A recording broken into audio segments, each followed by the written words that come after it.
More than 300,000 people have been displaced by wildfires in France and Spain. Firefighters battling blazes amid warnings of a heat wave and changing weather conditions. Authorities in Spain reporting a slowing in major wildfires west of Madrid overnight, although they are still posing a threat. For the next 2 days, decisive in control of the blaze given projected unfavorable weather conditions.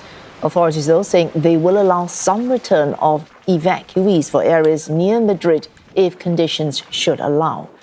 The French president convening a crisis meeting as forecasters warn of another heat wave with temperatures expected to hit 40 degrees Celsius in some areas. Officials say fires in the southwest have remained broadly stable overnight. No return, though, for the more than 200,000 evacuated before fire is brought under control. And William Denselow is tracking developments for CNA. He joins us live from Bordeaux in France. William, you're at the center of the wildfire crisis in France. What are concerns on the ground?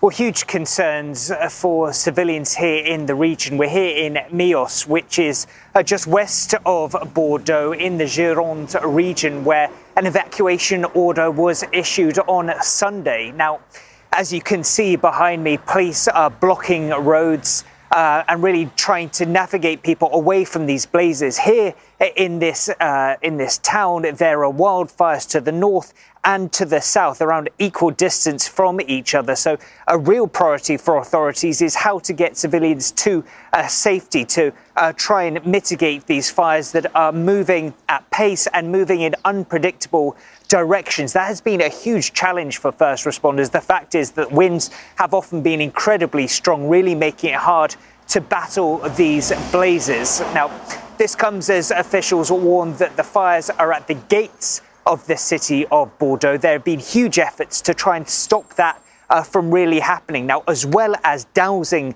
the fires, we've seen fire officials clearing huge amounts of debris, huge amounts of trees as well, felling these trees with bulldozers and tractors to try and provide natural breaks in the ground to really cut off the ammunition that these fires do have. It was, according to officials, a stable night, Sunday night into Monday. That was welcome relief, and authorities are telling us that this is seen as a potential opportunity before temperatures start to rise in the next few days for authorities to really try and make a dent in these blazes. Also, window for authorities to act. President Emmanuel Macron holding that crisis meeting. Did you hear of anything emerging from this crisis meeting?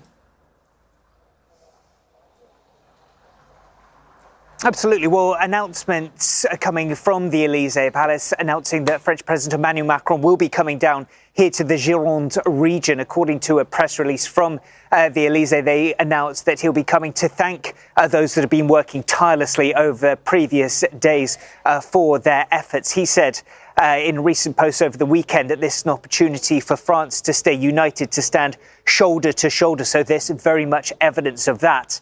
Of course, an opportunity for the president to see firsthand the destruction, the devastation caused by these fires and what added resources are needed.